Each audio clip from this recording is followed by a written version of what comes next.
hand and put it in my side. Do not doubt, but believe." And Thomas answered him, "My Lord and my God." And Jesus said to him, "Have you believed because you have seen me? Blessed are those who have not seen, and yet have come to believe." Here ends the lesson. Thanks be to God.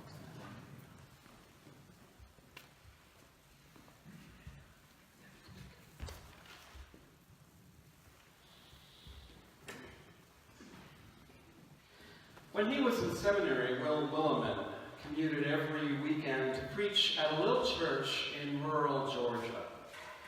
The first Sunday he arrived at the church, he saw the sheriff standing next to his car waiting for him. And he looked over and he saw a padlock and a big chain wrapped around the front doors of the church. The sheriff explained that things had gotten a little out of hand at the last board meeting. The meeting ended with folks ripping up the sanctuary carpet and dragging out the front door the pews that had been given in memory of their mothers and fathers. The sheriff locked up the building until, they said, a new preacher could come and calm them down. But Willimon said things never really calmed down. There were constant arguments, pettiness, fights in the parking lot after the next board meeting after the next. And he said, "I spent a year in that church that lasted a lifetime. Tried everything. And when I left, my last time, I spun my tires a little harder in the gravel parking lot, glad to be rid of such a pitiful group that called themselves a church." Well, a few years later, he ran into the new seminarian driving up every weekend to serve that little church. Poor woman, he thought, only 23 years old. Well, the future minister told him, "They remember you out there." He said, "I remember them too." And she said, "They're such a remarkable group of people." And Willimon wondered why she didn't use a more sarcastic tone. Remarkable? Yes, for all their ministries, like their crisis center for families in trouble, their free daycare, and there's not a lot of interracial congregations in rural Georgia. They are the most faithful group of disciples I've ever encountered. Willimon didn't say anything to her about how the church had to be chained up and padlocked to keep them from dragging any more pews out the front door, but he mused to himself, somehow they must have met Jesus behind those locked doors. And Willimon would never have believed it had he not heard it firsthand from their young new preacher. How could anything good come from that group? Well, the same thing might be said about the 12 disciples. Now 11 minus Judas. Today's text happens on the same day as the resurrection, the first day of the week. 10 of the disciples were in a house, behind locked doors, frightened that they might be next. And Jesus came and stood among them and said, "Peace be with you," and showed him his hands and his side, and again said, "Peace be with you," and told them he was sending them out into the world, a world they feared would execute them next. And he told them to continue sharing the vision of the news of the kingdom of God. Good news for the poor, liberation for the captives, freedom for the oppressed, and most of all about the love of God. Adding that if you forgive anyone's sins, they're forgiven, and if you don't forgive them, they aren't forgiven. Which is all well and good. But remember, this is Sunday. It was just Friday that he was executed, hung on a cross just after he'd been put through a sham trial and lied about and spat upon and flogged, which is a word that doesn't do justice to having been whipped within an inch of his life. He had been mocked, he'd been betrayed, and even Peter denied knowing him.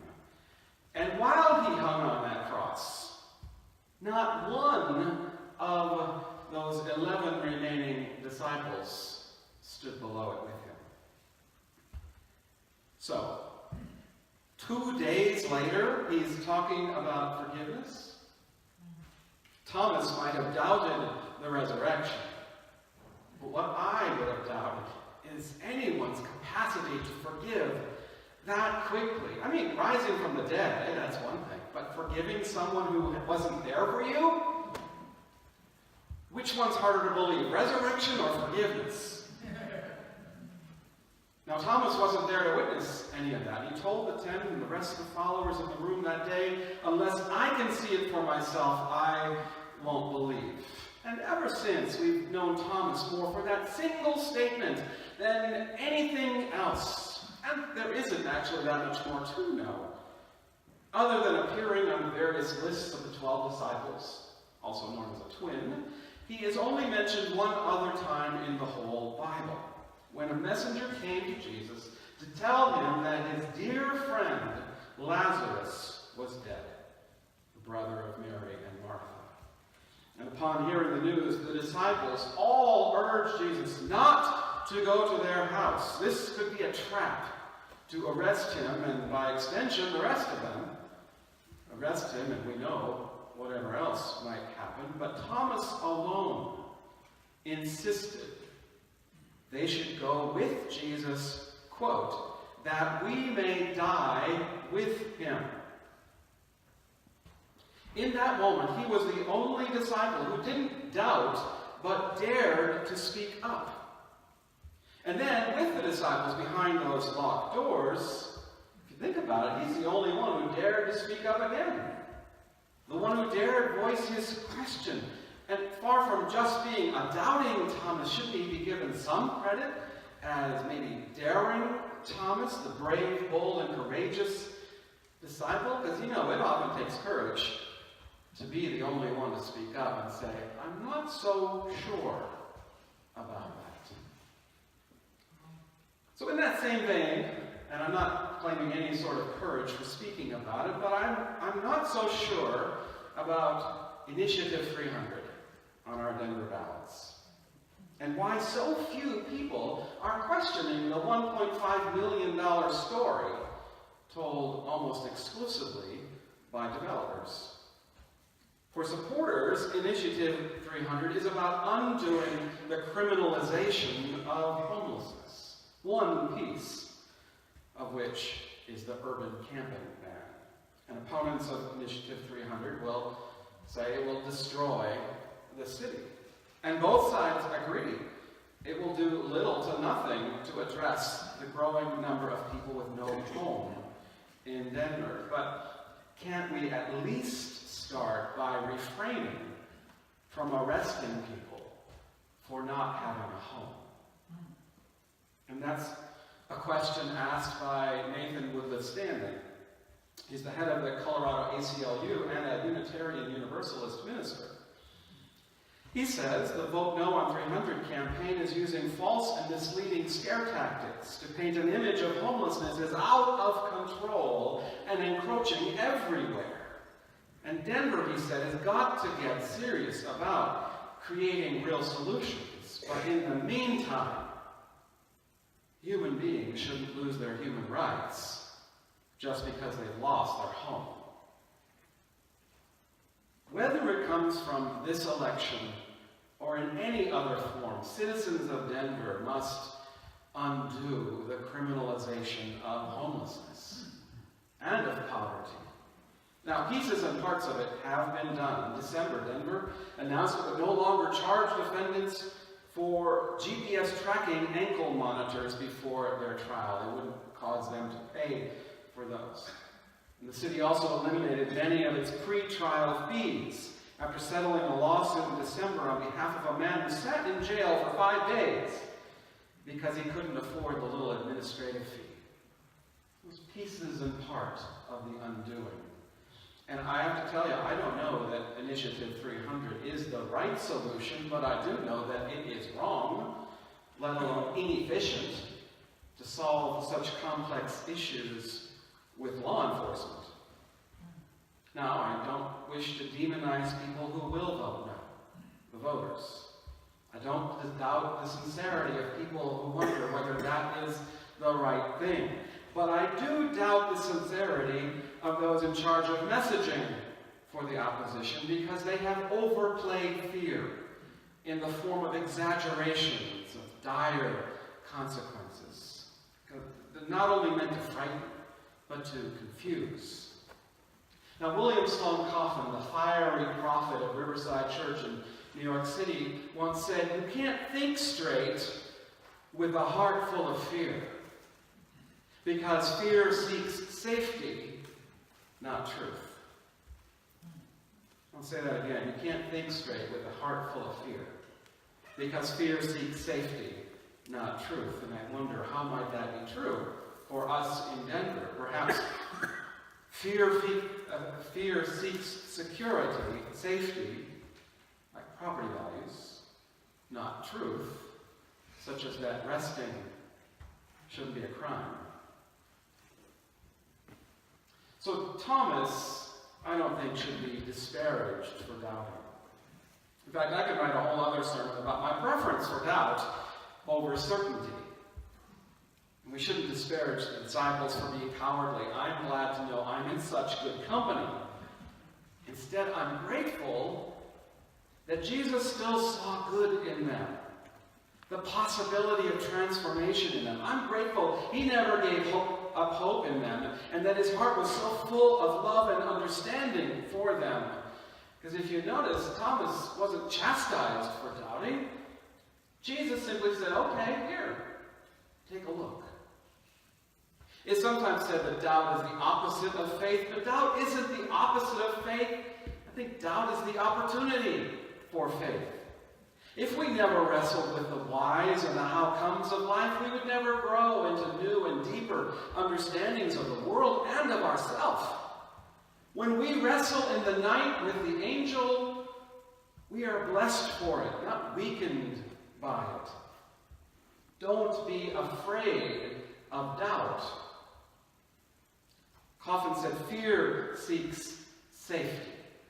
I might add that fear seeks certainty.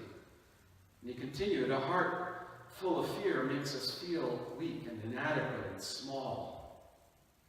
But on the other hand, a heart full of love has a limbering effect on the mind." I admit I had to look up the meaning of the word limbering, so I looked for some synonyms, and among the words was flexible, a flexible mind, or an open mind, which also happens to mean unbolted and unlocked, like the door behind which the disciples hid. For all the expressions of sincerity toward homeless people, I hope that the day after the election, developers will take that $1.5 million spent on TV commercials and use it as a down payment to begin building until there is enough affordable housing, that there is no one left on the street to be locked up for not having a home. And why couldn't that happen? Why doubt? Remember those church members ripping up the carpet? That wasn't a colorful story. That was Will Williman's actual experience. Who would have ever thought, let alone him, that people taking back their family pews would end up being considered the most faithful disciples that young preacher had ever encountered? And you know that the faith, Christian faith in India, is credited to Thomas. And who knows what might happen to the hearts of the people involved with this ballot initiative. I mean, look what Jesus can do behind locked doors. Whether it was a house, a rural church in Georgia, or a wood-paneled boardroom in downtown Denver. I mean, Jesus surely demonstrates we should never write people off, but keep forgiving and hoping and loving. My hope is that Jesus may inspire in us a heart full of love to draw us out from behind our locked doors too. You know, the ones that we've closed to a family member with whom we've become estranged, or a friend we've blocked, or the neighbors outside our door who've lost their home. Good news, Jesus said. Good news for the poor. Liberation for the captive freedom for the oppressed, and most of all about the love of God. Imagine what we can do together when we are motivated by love instead of fear. I mean, that's kind of a cliche, but it's still true. I have no doubt about it. And when you vote in this election, or in any other election, consider which choice is rooted in love, or which choice is rooted in fear. And then choose love. Always choose love.